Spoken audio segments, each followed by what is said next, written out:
என்னைக்காவது பேசியிருக்கிறீங்களா? அப்ப என்ன என்ன உங்க நோக்கம் என்ன? அது என்ன இவர் பி ஜெயிலாபதி எழுதுன மட்டும் என்ன மேட்டரப்ப இதுக்கு சொன்ன நோக்கம். ஆனா அதையும் உங்களுக்கு உண்மையா சொல்ல தெரியல. ஒரு நிமிஷம், மற்ற தர்ஜுமாக்கள் எடுத்து இப்படி கேட்டிருந்தாருன்னு சொன்னா அழகா நிரூபிச்சிருப்பாரு. அவ்வளவு விஷயம் இருக்கு. சிறுக்கையில் நியாயப்படுத்திருக்கிறது, காதியானிகளுக்கு ஆதாரமாவெல்லாம் இருக்கிறது. அந்த தர்ஜுமாக்களை எல்லாம் அவர் சொன்னாம ஏன் தர்ஜுமாவுல தப்பு இல்லாததெல்லாம் தப்பு நபரா சொல்லி நிரூபி நிரூபி நிரூபி அவருக்கு முன்னாடி அவர் என்ன சொன்னார் அதை எடுத்து கேட்கிறேன். ஒண்ணுக்கும் சொல்லல. ஒரு தப்பு, எந்த தப்பை இதுவரை விமர்சிச்சாரோ அதைத்தான் கேட்டிருக்கிறேன். விமர்சிக்காத புதுசாவெல்லாம் கேட்கல. எதை விமர்சிச்சு இருக்கிறாரோ அப்ப பிரிப்பேரா இருப்பார்ல, எதை மக்கள்கிட்ட பேசினாரோ, எதை மக்கள்கிட்ட கொந்தளிப்பாச்சு, அதுக்கு கேட்கிறேன். ஒண்ணுக்கு ஆன்சர் பண்ணவில்லை. அப்ப தெளிவாகி இந்த விவாதத்துல இந்த மாதிரி ஒரு விவாதம் நடந்த கிடையாது. எடுத்து வச்ச எல்லாமே ஒண்ணும் இல்லாம போக்கா போய் ஒண்ணுமே நிரூபணம் இல்லாம போய் சும்மா கவனக்குறைவா கொஞ்சம் இருங்க அட்வைஸ் பண்றதுக்கு தான் இது.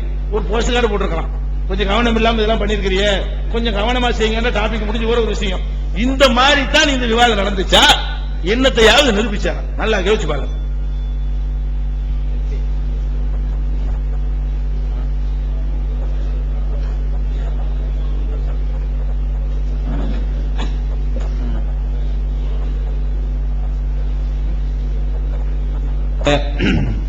தொகுப்புரையுடைய நேரத்திற்கு நாம் வந்திருக்கிறோம். இதுல புதிய வாதம் எதுவும் வைக்கக்கூடாது அப்படிங்கிற ஒரு நிபந்தனை அடிப்படையில் இப்ப பழைய எடுத்து வைக்கப்பட்ட விஷயங்களும் பொதுவான முடிவுரைக்கு நாம் வர்றோம். இப்போ ஒரு எது ஒண்ணுக்கு பதில் சொல்லங்கிறத பதிய வைக்கிறதுனால அது பதில் சொன்னது ஆகாது.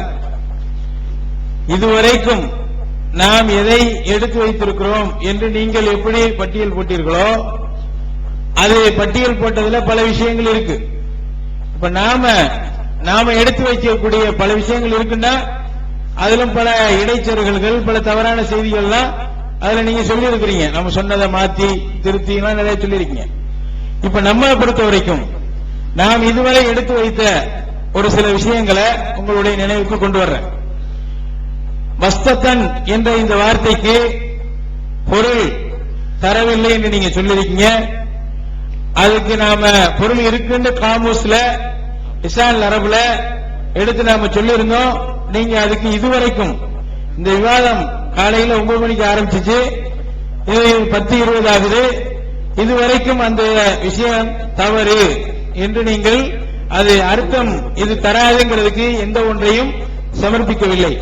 அதே போல அரபின் அடிப்படையில் அதிகமான எழுத்துக்குத்தான் மாற்றம் செய்யப்படணும், ஒரிஜினலுக்கு 3 வார்த்தைக்கு மாற்றம் செய்ய கூடாது அப்படின்னு நீங்க கேட்டீங்க. மாற்றம் வராது அப்படின்னு. அப்ப நாம அதுக்குரிய ஆதாரத்தை கேட்டோம், அதை நீங்கள் சமர்ப்பிக்கவில்லை. அடுத்து பதல்லோன சபீலா குர்ஆன் ஓதக்கூடிய விஷயத்துல அந்த கடைசியில அலிஃப் அதிகமாக போட்டிருக்குது, ஓதும் போது சரியாகத்தான் ஓதுவார்கள் என்று சொன்னீர்கள். ஓதும் போதும் சரியாக ஓதுவதில்லை. அந்த அலிஃப் நீங்க சொல்ற மாதிரி அந்த அலிஃபை எந்த தவறாக அலிஃப் போடப்பட்டிருக்கிறதோ அந்த அலிஃபை சேர்த்து ஓதுகிறார்கள். எனவே ஓதுவதிலும் தவறு என்று வரும். அப்படி வந்தால் உள்ளத்தளவிலும் குர்ஆன் பாதுகாக்கப்படவில்லை என்று வரும். அதனால விளக்குங்க என்று சொன்னோம். அதுக்கு நாம் விளக்கிட்டோம் அப்படிங்கிற இந்த பதிலை தவிர நீங்க வேற எந்த பதிலும் முழுமையாக தரல. அதே போல காலு என்று சொல்லு சாமிரியுடைய விஷயத்துக்கு இறுதியாக நீங்கள் ஒரு ஆயத்தை எடுத்து தந்தீர்கள்.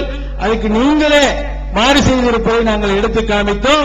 பிறகு இறுதியாக நீங்க அந்த முடிவுக்கு காலு என்பதற்கு உரிய விளக்கத்தை நீங்கள் தரவில்லை. அடுத்து யா வைலனா 36ல 32 இந்த விஷயத்தை நாம சொன்னோம். வைலனா என்ற வார்த்தையை நாம சொல்லி சொன்னோம்.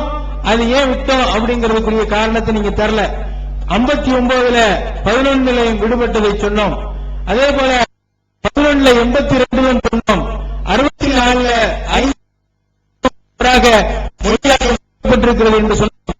அதுக்கு பாலுங்களை ஏற்படுத்தும் மரம் என்ற வாதம் முன்வைக்கப்பட்டது. அதுக்கு பலமாக சொல்லப்பட்டு கடைசியாக சில செய்திகளை நாம் வச்சோம்.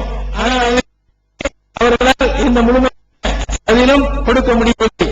அதுக்கு ஆதம் அலைஹிஸ்ஸலாம் அவர்கள் அந்த நீங்க சொல்ற கருத்து பிரகாரம் செஞ்சது என்று கேட்டோம், கேட்டோம், அதுக்கு தரல. அதே போல ஃபாத்தியாவுடைய அத்தியாயத்தை நாம ஒரு பல ஆர்குமெண்ட்டுக்கு பிறகு சூரத்தில் ஃபாத்தியாவுடைய வசனத்தை உங்களுடைய நிலை என்னன்னு கேட்கும்போது அலோம் சூரா முதல் ஆயத்து தான் நம்ம ஆயத்து அப்படின்னு சொன்னாங்க. பிறகு அதையே நீங்க எழுதல அப்படின்னு கேட்கும்போது இது அரபுல உள்ளது, பாகிஸ்தான்ல உள்ள பிரதி அப்படின்னாங்க. நான் தமிழ் உங்களுடைய எந்த பதிலும் முன்வைக்கவில்லை. அடுத்து திருக்குரான் வசனங்க நீங்க தர்ஜுமாவுடைய விஷயத்துல நீங்கள் நான் ஒரு எங்கள் நம்பர் கேட்டுக்கிட்டே இருந்தீங்க. கிராத்துடைய விஷயத்தை நாங்க எடுத்து போட்டு காமிச்சோம். இது வருஷுடைய ரிவாயத்து எவ்வளவு, ஹப்சுடைய ரிவாயத்து இத்தனை என்று மொத்த வசனத்தையும் நாம சொன்னோம். சொன்னதுக்கு பிறகு அவருடைய ஆயத்து நம்பர் என்னன்னு கேட்டோம், அவர்கள் அதை எடுத்து வைக்கவில்லை. அதே போல சுலைமான் கடைசி அமருக்கு உந்திர அமர்வுல கூட கேட்டோம், நீங்க இதுக்கு பதில் சொல்லுங்க. காலக்கு பிறகு நாங்க பார்த்து எல்லாத்தையும் கடைசியில பதில் சொல்லிடுவோம், நாங்க பிறகு சொல்லுவோம், இருந்தாலும் பதில் சொல்லிடுவோம் சொன்ன அந்த விஷயத்துல இந்த பல்கீசுடைய அந்த சுலைமான் அலைஹிஸ்ஸலாம் அவர்கள் சம்பந்தப்பட்ட இந்த காலவுக்கு என்ன வார்த்தை என்று கேட்டோம், அதுக்கு அவங்க பதில் தரல. அதே போல புகாரியுடைய 5 ஹதீசுகளை போட்டு 5 இந்த வருடத்தில் என்பதற்கு எங்கு இருக்கிறது என்று கேட்டோம். அது அல்லாஹ்வுடைய தூதர் விஷயத்திலே அது இட்டுக்கட்டப்பட்டதாகிவிடும், நிரந்தர நரகத்திற்கு கொண்டு போய் சேர்த்துவிடும் ஹதீஸில எச்சரிக்கை இருக்கிறது என்று சொல்லியும் கேட்டோம். அதற்கு பிறகு அந்த பதில் வரல. இப்னு மஸ்ஊத் ரலியல்லாஹு தஆலா அன்ஹு அவர்கள் சூராவுடைய பெயரை அளித்தார்கள் என்ற ஒரு செய்தியை அவர்களே எழுதி வைத்திருப்பதை சொல்லி காமிச்சு இதுக்கு ஆதாரம் போடாம எழுதியிருக்கிறீங்க, இதுக்குரிய ஆதாரத்தை தாங்கண்டி முன்னாடியே நாம கேட்டோம். அது அவங்களால பதில் தர முடியல. அதே போல 51வது சூறாக்களின் பெயர் நம்ம பொறுத்த வரைக்கும் அந்த விவாதத்தையே வாதம் என்பது நம்முடைய நாம் கொடுத்த தகவல், நாம் கொடுத்த அந்த சாட்ல நாம் கேட்பதற்காக வேண்டி கொடுக்கப்பட்ட சாட், இதுல நாம கேட்டதுக்கு தான் நீங்க பதில் சொல்லணும் அப்படிங்கிற அந்த செய்தியை திசை திருப்பி அவங்க சூறாக்களுடைய பெயர்களையும் ஆயத்துடைய வரிசையும் போட்டு அதிலே சொன்னாங்க. நாம் அதான் கேட்டோம், இப்படி எல்லாம் விமர்சனம் பண்ணக்கூடிய நீங்கள் இப்படி சஹாபாக்களுடைய இந்த விஷயங்களை எப்படி ஏற்றுக்கொள்கிறீர்கள் என்று கேட்டோம். அதாவது ஒவ்வொரு ஆயத்துமே ரிவாயத்தோடு தாருங்கள் என்று கேட்டோம், அதுக்கு பதில் இல்ல. அதே போல நாம் கேட்டக்கூடிய கேள்வியில ரசூலுல்லாஹி ஸல்லல்லாஹு அலைஹி வஸல்லம் அமல் செய்வதற்காக வேண்டி இத்தனை வசனங்கள் என்று சொல்லி இருக்கிறார்கள். எங்களை கேட்டால் இந்த இடத்திலிருந்து இந்த இடம் வரை என்று நாங்கள் சொல்லி விடுவோம், உங்களிடம் நீங்கள் கேட்டால் என்ன சொல்வீர்கள் என்று நான் கேட்டதற்கு அவர்கள் நீங்களே முடிவெடுத்துக் கொள்ளுங்கள் என்ற பதிலை தந்தார்களே ஒழிய இந்த வசனத்திலிருந்து இந்த வசனம் என்று அவர்களுடைய நிலைப்பாட்டை கூட அவர்கள் இங்கு பதிய வைக்கவில்லை. அதே போல உங்களுடைய இங்கு பிரிப்பதற்குரிய அளவுகோல் என்ன என்று கேட்டதற்கு அவர்கள் முழுமையாக பதில் தரவில்லை. தூய துணைவியர் என்ற அந்த செய்தியில சஹாபாக்களுடைய கூற்றை ஆதாரமாக எப்படி எடுத்தீர்கள் என்றால் அப்போது சொன்னார்கள், நாங்கள் அதை மாற்றிக்கொள்ளும், முதல்ல நீங்க சஹாபாக்களுடைய கூற்றை எடுத்து வைக்க போறது நமக்கு தெரியும், நாங்க அதை மாத்திக்கிறோம் அப்படின்னு சொன்னாங்க. திரும்ப இப்போது சொல்லக்கூடியதுல அது அப்படி அதாவது அந்த கருத்தை நியாயப்படுத்தக்கூடிய விஷயத்துல பதில் சொல்லி இருப்பதை பார்க்கிறோம். அதே போல அன்பிற்குரிய சகோதரர்களே, இந்த விஷயத்தில் எல்லாம் நாம குல்யாயுல் காஃபிரூன் என்ற சூறாவை உங்களுடைய கருத்து பிரகாரம் நீங்கள் ஒரு ஆயத் கொண்டது என்று அறிவித்து விடுங்கள். குல் பிரபில் ஃபலக் என்பதையும் குல்யாயுல் காஃபிரூன் என்பதையும் ஒரு வசனம் என்று அறிவித்து விடுங்கள் என்று சொன்னோம். அதற்கும் அவர்கள் அறிவித்ததாக இல்லை. இப்படி இது போன்ற பல விஷயங்கள். இப்போது நாம் இங்கு யார் எதை சொன்னார் அன்பிற்குரியவர்களே, முக்கியமான ஒரு என்னுடைய இறுதி உரைக்கு வருகிறேன். இதை யார் சொன்னார், யார் செய்தார் என்று நாம் இப்போது அவர்கள் ஒரு பட்டியல் போடுகிறார்கள், நாம் ஒரு பட்டியல் போடுகிறோம். இது சுமார் 11 மணி நேரம் இந்த விவாதம் நடந்து கொண்டிருக்கிறது. அல்லாஹ்வுடைய இந்த வேதத்தில இருந்து ஏற்பட்ட இந்த பிரச்சனைகளை யார் எழுதினாரோ அவருக்கு முன்னிலையில் இருந்து இந்த விவாதம் நடந்து கொண்டிருக்கிறது. இப்போது உங்களுடைய நிலை எப்படி இருக்க வேண்டும்? அல்லாஹ்வுக்காக வேண்டி இவர் யார், இவர் தரப்பா அவர் தரப்பா, இவரை சார்ந்தவரா அவரை சார்ந்தவரா, இவர் என்ன சொன்னார், எல்லாத்தையும் நீங்க மறந்தவர்களாக நீங்கள் எதை இங்கு கேட்டீர்களோ, எதை எழுதினீர்களோ, எதை குறிப்பிடுத்தீர்களோ அதை நீங்க படிச்சு பாருங்க. அதுல எது ஹக்காக இருக்கிறதோ அதை தெளிவுபடுத்துவதற்காக வேண்டி அல்லாஹ்விடத்திலே நீங்கள் துஆ செய்யுங்கள். நம்மை பொறுத்தவரை தனிப்பட்ட விஷயம் என்று அவர்களால் சொல்லப்படக்கூடிய எந்த ஒன்றுமே தனிப்பட்ட ஒரு குரோதமே கிடையாது. எந்த ஒரு மார்க்கத்தில் செய்த சில தவறுகளை நாம் சுட்டிக்காட்டுகிறோம், தனியாக சுட்டிக்காமிட்டுக் கொண்டிருந்தோம். அது அவர்கள் அதை வேற மாதிரி திசை திருப்பி மக்களுக்கு மத்தியில் அதை பரவிவிட்டார்கள். பிறகு வெளிப்படையாக அதை சுட்டிக்காட்டக்கூடிய நிர்பந்தத்திற்கு தள்ளப்பட்டோம். நாம் சுட்டிக்காட்டிக் கொண்டிருக்கிறோம். எனக்கு தெரிந்த விஷயங்களை நான் இங்கு பதிவு செய்திருக்கிறேன். எனக்கு தெரிந்த செய்திகளை என்னிடத்தில் அல்லாஹ் கேட்டால் நான் என்ன பதில் சொல்வேன் என்ற அடிப்படையிலே அந்த ஒரு கேள்விக்கு பயந்தவனாக, அதற்கு அல்லாஹ்விடத்திலே பதில் சொல்ல வேண்டும் என்ற ஒரு பொறுப்பை உணர்ந்தவனாக நான் இதை இங்கு பதிவு செய்து கொண்டிருக்கிறேன். நான் சொன்னதையெல்லாம் நீங்கள் கேட்டாக வேண்டும் என்று நான் சொல்லவும் இல்லை, அந்த நிர்பந்தமும் இல்லை. என்னை பொறுத்தவரை நான் எதை நான் புரிந்து வைத்திருக்கிறேனோ அது அவருக்கு முன்னால் எடுத்து வைத்திருக்கிறேன். அவர் பதில் சொல்லியிருக்கிறார், நானும் பதில் சொல்லியிருக்கிறேன்.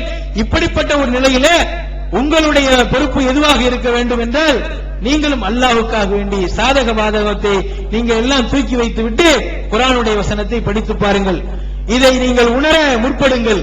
அல்லாஹ்வுடைய வேதம் 1400 வருடங்களாக பாதுகாக்கப்பட்ட வேதமாக நம் வரை வந்திருக்கிறது. இதில் இவர்களே சொல்லும் அளவிற்கு இந்த ஆயத்தை மாற்றினால் அது பிரச்சனை வந்துவிடும் என்பதற்காகத்தான் அரபியில் மாற்றவில்லை என்று சொல்லும் அளவிற்கு பிரச்சனை வந்துவிடும் என்ற நிலையும் தெரிகிறது. அதை எழுத்துப்பூர்வமாக எழுதியிருக்கிறார்கள். இப்படி நாம் திறந்து விட்டு விட்டால், இந்த வாசலை திறந்து விட்டு விட்டால், அவர்களுடைய இந்த கூற்றின் பிரகாரம் ஒவ்வொருவரும் இவர்கள் செய்கிறாரோ இல்லையோ, இவருக்கு பின்னால் வரக்கூடியவர் இதை செய்ய ஆரம்பித்து விட்டால் குர்ஆன் ஒரு விளையாட்டு பொருளாக மாறிவிடும் என்று நாம் பயப்படுகிறோம். ஆனால் அல்லாஹ்வுடைய கிருபையால் அதற்கு அல்லாஹ் மறுப்பை ஏற்படுத்துவான். அல்லாஹ் அதை பொறுப்படுத்தியிருக்கிறான். இன்னா நஹ்னு நஸல்னா ذிக்ர் வ இன்னா லஹு லஹாஃபிலூன். குர்ஆனை நாமே இறக்கிறோம், அவன் நாமே பாதுகாப்போம் என்று அல்லாஹ் சுப்ஹானஹு வ தஆலா சொல்கிறான். அந்த பாதுகாப்பு ஏற்பாட்டை நிச்சயமாக அல்லாஹ் ஏற்படுத்துவான். இந்த நிலையை கூட அல்லாஹ்விடத்திலே நாம் அதைத்தான் துஆ செய்கிறோம். என்னை பொறுத்தவரை இந்த குர்ஆனிலே பிரச்சனை வருவதற்குரிய வாயில் திறந்து விடப்பட்டிருக்கிறது என்று நான் பயந்த அடிப்படையில் நான் இதை சொல்கின்றேன் என்றால், அல்லாஹ் நாடி இருந்தால் இது கூட ஒரு பாதுகாப்பு ஏற்பாடாக அமையலாம். உங்களுக்கு இதற்கு முன்னர் இதை பற்றிய ஒரு சிந்தனையே இல்லாமல் இருந்த உங்களுக்கு இப்போது இப்படியெல்லாம் சில பிரச்சனைகள் இருக்கிறது என்று உங்களை வரை வந்து கொண்டு சேர்த்தது கூட நீங்கள் உங்களை உஷார்படுத்துவதற்காக அல்லாஹ் ஏற்படுத்திய காரணமாக இருப்பதற்கு வாய்ப்புகள் இருக்கிறது. எனவே அன்பிற்குரியவர்களே, நீங்கள் அனைவருமே இந்த அல்லாஹ்வுடைய வேதத்தின் முக்கியத்துவத்தை கருதி நீங்கள் இதை படித்து பாருங்கள். அந்த வசனத்தையும் நீங்கள் ஒப்பிட்டு பாருங்கள். என்ன பிரச்சனை இருக்கிறது என்று பாருங்கள். கொடுக்கப்பட்ட ஆதம் அலைஹிஸ்ஸலாத்துடைய விஷயமாக இருந்தாலும் சரி, அதுக்கு அவர்கள் எடுத்து தந்த மாற்று விஷயமாக இருந்தாலும் சரி, நீங்கள் எழுதிய அந்த ஆயத்துகளை படித்து பாருங்கள். என்னை விட அதிகமானவர்களிடத்திலே அல்லது அவர்களை தவிர மற்றவர்களிடத்திலே நீங்கள் போய் கேட்டு இந்த விஷயத்தில் எந்த கருத்து சரி என்று நீங்கள் கல்விக்காக வேண்டி புறப்படுங்கள். அல்லாஹ்வுக்காக வேண்டி, அல்லாஹ்வுடைய வேதத்திற்காக வேண்டி, நான் சொல்வதற்காக அவர் சொல்வதற்காக வேண்டி இல்லாமல் அல்லாஹ்வுடைய வேதத்திற்காக வேண்டி நீங்கள் இதற்குரிய முயற்சியை மேற்கொள்ளுங்கள். அல்லாஹ் சுப்ஹானஹு வ தஆலா ஹக் எது என்று நமக்கு காட்டி தருவான் என்பதை நான் இந்த நேரத்தில் நான் பதிவு வைத்துக் கொள்கிறேன். எனவே அன்பிற்குரியவர்களே, பாதிப்பு ஏன் வந்தது, ஒரே ஒரு தகவலை மட்டும் இங்கு பதிவு வைத்து செல்கிறேன். இது போன்ற யூகங்கள் என்று நான் இங்கு குறிப்பிட்டவைகள் போன்றவைகளை பதிவு செய்வதனால் என்ன விளைவு ஏற்பட்டிருக்கிறது தெரியுமா? ஆஸ்திரியா என்ற நாட்டிலே இந்த ஒரு புத்தகம் வெளியிடப்படுகிறது 1994. அதில் குர்ஆன் தொடர்பான விமர்சனங்கள் கொண்ட ஒரு நூல் வெளியிடப்படுகிறது. அதில் 243 தவறுகள், குர்ஆனிலே 243 தவறுகள் என்று அதில் பதிவு செய்யப்பட்டு வெளியிடப்படுகிறது. அப்படி வெளியிடப்பட்ட இந்த தவறுகள் 10ஆக பிரிக்கப்பட்டு குர்ஆனிலே எழுத்து ரீதியான தவறு, குர்ஆனிலே வரலாற்று ரீதியான தவறு, குர்ஆனிலே ஒழுக்க ரீதியான தவறு, ரசூலுல்லாஹி ஸல்லல்லாஹு அலைஹி வஸல்லம் தொடர்பான தவறு, பூகோள ரீதியான தவறு என்ற தவறுகள் வரிசைப்படுத்தப்பட்டு ஒவ்வொரு தவறிலும் ஒவ்வொரு தலைப்பிலும் இதுல 15 தவறு இருக்கு, இதுல 20 தவறு இருக்கு, இது 35 தவறு இருக்குன்னு பிரிக்கப்பட்டு அவர்கள் அதோடு சேர்த்து ஒரு கேள்வி எழுத அனுப்புறாங்க. இந்த மாதிரி குர்ஆன்ல இவ்வளவு தவறுகள் இருக்குது, இந்த 35 தவற இந்த தலைப்புல இந்த நூலாசிரியர் சொல்லி இருக்கிறார், அதில் 5ஐ நீங்கள் தேர்ந்தெடுத்து அதில் எது உங்களுக்கு மிக முக்கியமான தோன்றுகிறதோ அதை எழுதுங்கள், அட்ரஸ் எழுதுங்க, நாம பரிசு தர்றேன் அப்படின்னு அறிவிக்கிறார். அறிவித்து நெட்டிலும் வருது, ஆங்கிலத்திலும் அரபியிலும் ஜெர்மன் மொழியிலும் அது மொழிபெயர்க்கப்பட்டு இங்கு தரப்பட்டு குர்ஆன் விஷயத்தில் சந்தேகம் கிளப்பிடப்பட்டிருக்கிறது. அப்படி சந்தேகம் கிளப்பிடப்பட்ட இந்த விஷயத்துல எடுத்து பார்த்தோம்னா எல்லாம் நம்ம மக்கள் எழுதியதைத்தான் அவர்கள் போட்டிருக்கிறார்கள். இப்படி இருக்கலாம் அப்படி இருக்கலாம் என்று யாரெல்லாம் எழுதி வைத்திருக்கிறார்கள் அரபியில, அதையே அவர்கள் அந்த இருக்கலாம் போகலாம் என்று யூகமாக எழுதியதை எல்லாம் அதுவே மார்க்கமாக ஆக்கி குர்ஆனுடைய விஷயத்தை, குர்ஆனுடைய அந்த நம்பகத்தன்மையை இல்லாமலாக்குவதற்காக எதிரிகள் முயற்சித்துக் கொண்டிருக்கக்கூடிய அந்த வேளையிலே, ஏன் இன்னொரு தகவலை கூட உங்களுக்கு தருகிறேன். ஒரு நெட்டிலே ஒரு இமெயில் ஒரு தகவல் வருகிறது, பைபிள் தவறு என்று விமர்சிக்கிறீர்களே, குர்ஆன் என்று தவறு என்று உங்களால் பெரிய அறிஞர் என்று ஏற்றுக்கொள்ளப்படும் ஒருவர் கூட இதை எழுதியிருக்கிறார் என்று சகோதரர் பி. ஜெயலலிதா அவர்கள் எழுதிய அந்த சாட்டை, அந்த பட்டியலையே ஸ்கேன் செய்து போட்டு இதோ நீங்களே தவறு என்று சொல்லிவிட்டீர்களே என்று வெளியிடப்படும் ஒரு தகவல் நெட்ல அப்படி வருது. நெட்ல பல பேர் பல மாதிரி எழுதலாம். அது எந்த வெப்சைட்டா இருந்தாண்டா இந்த வெப்சைட் நம்ம சொல்லி அவன் ஏதாச்சும் நடவடிக்கை எடுக்கலாம். மெசேஜ் இப்படி அனுப்பிடுவாங்க. இப்படி அவதூறாக கூட அது இருந்தாலும் கூட இது நாளைக்கு உருவெடுக்க வாய்ப்பு இருக்கிறது. இதே ஒருவன் எடுத்து இப்படி முஸ்லிம்களே இப்படி இருக்கிறேன் என்று சொல்வதற்கு வாய்ப்பு இருக்கிறது. இப்படி நாம் திறந்துவிடக்கூடிய இந்த ஒரு விஷயங்கள் பாரதூரமான காரியமாக நாளை மாறிவிடுமோ என்ற நிலையில நாம் இதை உரியவரிடத்தில் உங்களுக்கு மத்தியிலே நாம் இதை எடுத்து சொல்லி இருக்கிறோமே ஒழிய இதில் வெல்வது, இது தோற்பது யார், ஜெயிப்பது யார், வெல்வது யார் என்ற ஒரு நிலையை நீயத்தே அல்லாஹ் அறிவான் நமக்கு கிடையாது. இந்த அமானிதத்தை எப்படி இறக்கி வைப்பது, இதை எப்படி ஒப்படைப்பது, எந்த அடிப்படையில் ஏற்றுக்கொள்ளப்பட்ட இதுவே ஒழிய இதில் சில வார்த்தைகள் என்னுடைய தரப்பிலிருந்து சில வார்த்தை கடினமாக இருந்திருக்கலாம், சில வார்த்தை உங்களுடைய மனதையோ அல்லது அவருடைய மனதையோ புண்படுத்தும் விதமாக இருந்திருக்கலாம். அதை அல்லாஹ்வுக்காக வேண்டி நீங்கள் பொறுத்துக் கொள்ளுங்கள். யார் விஷயத்தில் இருந்தாலும் சரி, நம்முடைய விஷயம் நம்மளுடைய நிலையை பொறுத்தவரை உங்களை நாங்க துன்புறுத்தணும் அப்படின்னு சிரிக்க வைக்க அந்த மாதிரிலாம் இல்ல. ஏதோ சில நீங்களும் சொல்றீங்க நாமளும் சொல்றோம், அந்த மாதிரியான நிலை இந்த சபையிலிருந்து நான் விடுபடும் போது அல்லாஹ்வுக்காக ஒன்று கூடியவர்களாக, ஹக்கை தேடி ஒன்று கூடியவர்களாக, அதற்காக வேண்டிய பிரிந்தவர்களாக நாம் ஆக வேண்டும். எல்லாம் வல்ல அல்லாஹ் சுப்ஹானஹு வ தஆலா அந்த கலாமுல்லாஹ்வுடைய அந்த மகத்துவத்தை புரிய வைத்து அதன் அடிப்படையில் நாமும் வாழ்ந்து அந்த குர்ஆனை படித்து குர்ஆனை ஓதி புரிந்து இந்த குர்ஆனை விட்டும் தூரமாக இருக்கக்கூடிய மக்களுக்கு அல் குர்ஆனை கொண்டு போய் சேர்க்கக்கூடிய மக்களாக அல்லாஹ் சுப்ஹானஹு வ தஆலா என்னையும் உங்கள் அனைவரையும் ஆக்கியருள வேண்டும். அல்லாஹ் சுப்ஹானஹு வ தஆலா இந்த நல்ல ஒரு காரியத்தை, ஒரு நல்ல ஒரு தகவலை இந்த எடுத்து வைப்பதற்கு எனக்கு வாய்ப்பளித்த ரப்புக்கும் அதே போல இதற்கு உதவியாக இருந்த அனைத்து சகோதர சகோதரிகளுக்கும் நான் நன்றியை தெரிவித்துக் கொண்டு எல்லாம் வல்ல அல்லாஹ் சுப்ஹானஹு வ தஆலா இந்த ஒரு நல்ல ஒரு பதவியிற்காக என்னுடைய வாழ்க்கை வாழ்ந்த காலகட்டத்திலே அவர்கள் உயிரோடு இருக்கக்கூடிய அவர்கள் வாழ்க்கையிலே அவர்களுக்கு முன்னரையிலே இந்த ஒரு தகவலை பதிய வைக்கக்கூடிய ஒரு வாய்ப்பை அல்லாஹ் சுப்ஹானஹு வ தஆலா தந்திருக்கிறான். அதில் ஏதேனும் தவறு இருந்தால் அவனுடைய அந்த வேதத்திற்கு மாற்றமாக, அவனுடைய சுன்னாவிற்கு மாற்றமாக ஏதேனும் இந்த வாதத்திலே வாதம் என்ற அடிப்படையில் நான் முன்வைத்திருந்தால் அந்த ரப்பு மன்னித்தர வேண்டும் என்று கூறி அல்லாஹ்வுக்கு நன்றி கூறி முடிவெடுத்துக் கொள்கிறேன். வாஹிதாவான அல்ஹம்துலில்லாஹி ரப்பில் ஆலமீன். அஸ்ஸலாமு அலைக்கும். அன்புள்ள சகோதரர்களே, இப்ப இறுதியாக அவர் எடுத்து வைத்ததுதான் அவர் மொத்தமா உள்ள லிஸ்ட். என்ன லிஸ்ட்? நான் போட்ட லிஸ்டுக்கு ஒண்ணுக்குமே பதில் சொல்லல. இன்னொருக்கா ரிப்பீட் பண்றேன். அவர் போட்ட லிஸ்ட் என்னன்னு கேட்டா, பஸ்தத்தை கேட்டேன் பதில் சொல்லல. ஃபர்ஸ்ட் சொல்றாரு பஸ்தத்துக்கு பதில் சொல்லியாச்சு. என்ன சொல்லியாச்சு? சாது தான், அது சீனு தான், சாது இல்ல, அதனால மேல சீனை போட்டிருக்கிறாங்க அப்படின்னு தெளிவா சொல்லியாச்சு. அதுக்கு மேல பதில் சொல்லலைங்கிற சொன்னமா இல்லைன்னு எடுத்து பாத்துக்கிறேங்க. 3 எழுத்து அசல் சொல்ல மாற்றது கூடாது, அசலுக்கு இல்லாத கூடுதல் தான் மாற்றப்படும் சொன்னீங்க. அதுக்கு ஆதாரம் என்னன்னு கேட்டார். உண்மை. நான் பதில் சொல்லனா இல்லையா? அசல்னால அசல் அதான் மாத்தணும்னு சொல்றவங்க தான் நீங்க ஆதாரம் காட்டணும். அசலான ஒன்று அதான் அசல். அதுக்கு எப்படி ஆதாரம் காட்டுறது? இது மைக்கு தாங்கிறதுக்கு ஆதாரம் காட்டுறீங்க. மைக்கு வேற ஒண்ணு மாறிடுச்சுன்னா ஆதாரம் காட்டணும். அப்ப அசல்ன்றது அதான் ஒரிஜினல். நீங்க தான் ஆதாரம் காட்டணும்னு சொன்னா ஏன்ட்டு ஆதாரம் கேட்டேன்னு சொல்லலங்கிறது எனக்கு அவசியமே கிடையாது. அடுத்து என்னன்னு கேட்டா, அசுபுல அசபீலா ரசூலாங்கிறத கேட்ட சொல்லலங்கிறாரு. பல தடவை சொல்லிட்டான். நிறுத்தாம சேர்த்து வாசிச்சால் அசையாலைத்தனா அத்தான அல்லாஹ் அத்தான ரசூலை இன்னா அத்தானா சாதத்தனா குபரான்னு வாசிக்கலாம். வக்ஃபு வசூல்லாம் நான் சொன்னேன். அவர் வேற ஒண்ணு வக்ஃபுல இருந்து எடுத்து காட்டினாரு, இல்லன்னு எழுதிருக்கு. அதெல்லாம் மறந்துடுவீங்க நினைத்து கொண்டு சொல்லலங்கிறார். நல்லா அந்த குறிகள் தான் நான் இல்லன்னு சொன்னேனே தவிர வக்ஃபு நிறுத்த தான் வேணும், ஒரு மனுஷனால் முழுக்கான சேர்த்தா ஓத முடியும் என்று தெளிவா நான் பதில் சொல்லி இருக்கிறேன். அதை பதில் சொல்லலங்கிறாரு. அதுக்கப்புறம் இந்த பாலுணர்வு ஏற்படுத்துற மரம் அப்படிங்கிற விஷயமாக அழகா அவர் சொன்னாரு. அதுக்கப்புறம் நான் கேள்வி கேட்டேன். அந்த கேள்விக்கு ஆன்சர் இல்லாம மறுபடியும் அதை தொடரல. திருப்பி இது கேட்டாரு, மறுபடியும் தொடர முடியல. அதோட அதை விட்டுட்டார். என்ன விட்டாரு? நீ சொர்க்கத்தில் நிர்வாணமாக மாட்டாயின்னு வருது, இவர் திண்டவன சொர்க்கத்தில் நிர்வாகமானான்னு வருது, குர்ஆனுக்கு மாத்தமா இருக்குது. அப்ப அந்த அர்த்தம் இருக்குமா?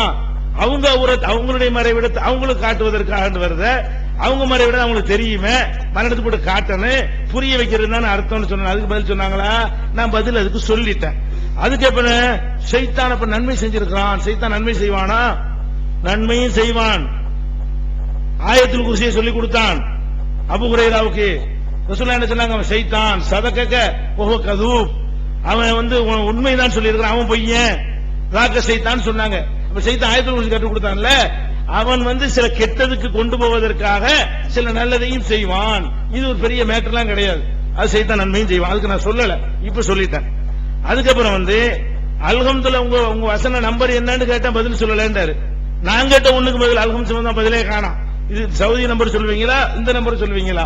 அது சரினா இது தப்பாயிருமே, தப்புனா இதை மாத்தணுமே என்று கேட்டேன். அதுக்கு பதில் சொல்லல. உங்க வசனப்படி 7 காட்டுங்கிறாரு.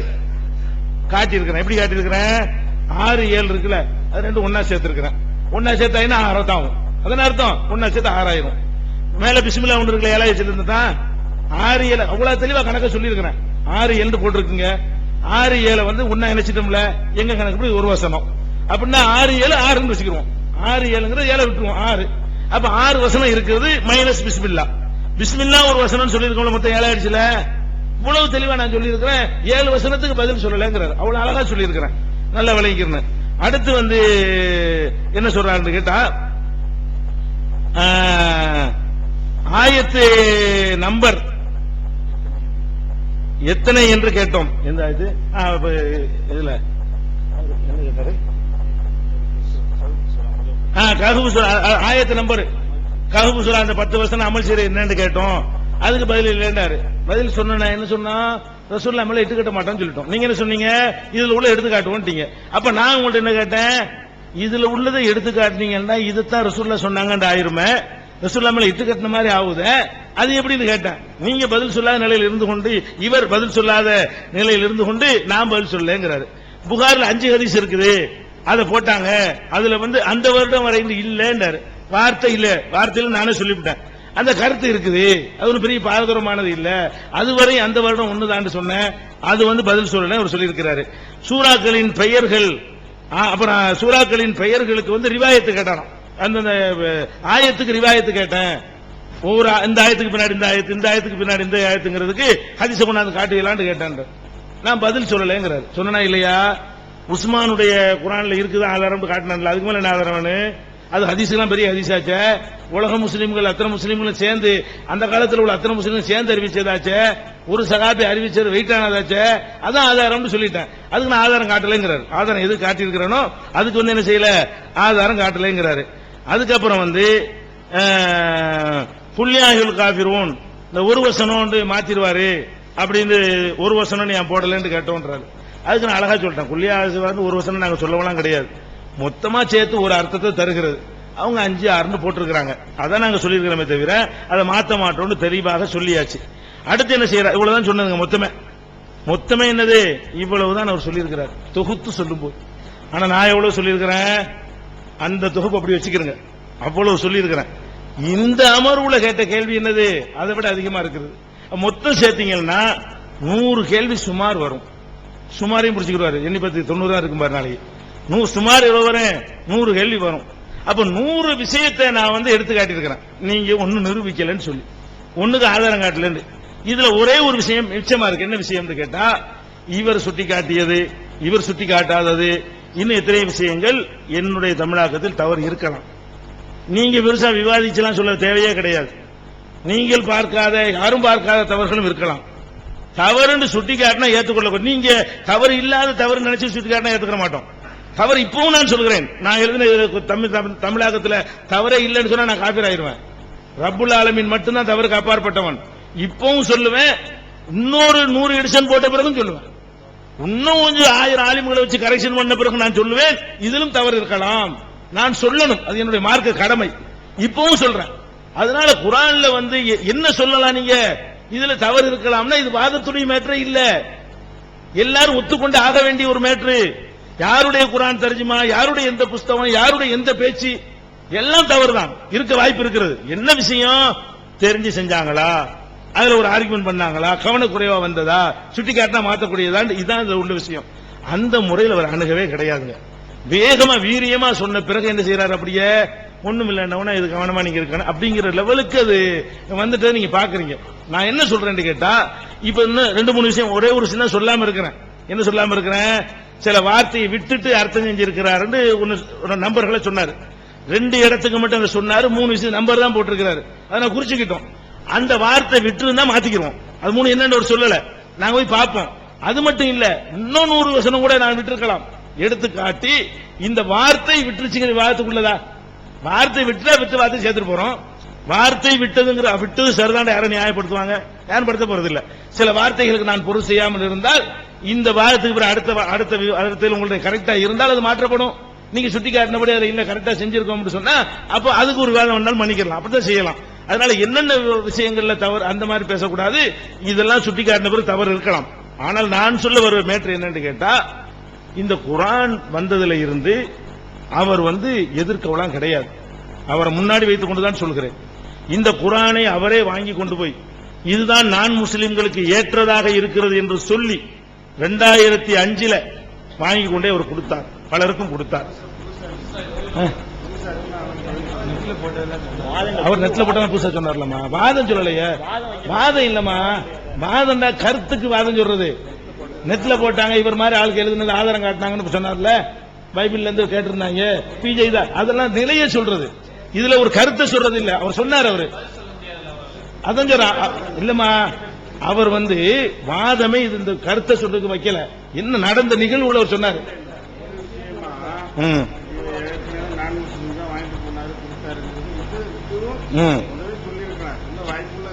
இல்ல தொகுப்புறையில சரி சரி, இந்த நிமிஷத்துல கழிச்சுக்கிறங்க. சரி, இது ஒரு விஷயம். எதுக்கு நான் சொல்ல வர்றேன்னு கேட்டா, இந்த குர்ஆனை விமர்சிப்பதில் அவர் என்னென்ன கடும்போக்கை கையாண்டார் என்று நீங்கள் போட்டு பாருங்க. அவர் சொன்னபடி என்னென்ன வாசகங்களை யூஸ் பண்ணி இருக்கிறார், எவ்வளவு ஆக்ரோஷமாக அந்த விஷயங்கள்ல பேசியிருக்கிறார். எங்க திருச்சியில நாகர்கோயில்ல ஜாக்குடைய தாயிகள் கூட்டத்தில் எவ்வளவு ஆக்ரோஷமாக அந்த வாதங்கள்லாம் எடுத்து வச்சார். அவ்வளவு ஆக்ரோஷமா வச்சதை தானே இங்க எடுத்து நாங்க வச்சோம். அந்த ஆக்ரோஷம் இங்க எடுத்து வைக்க முடியல.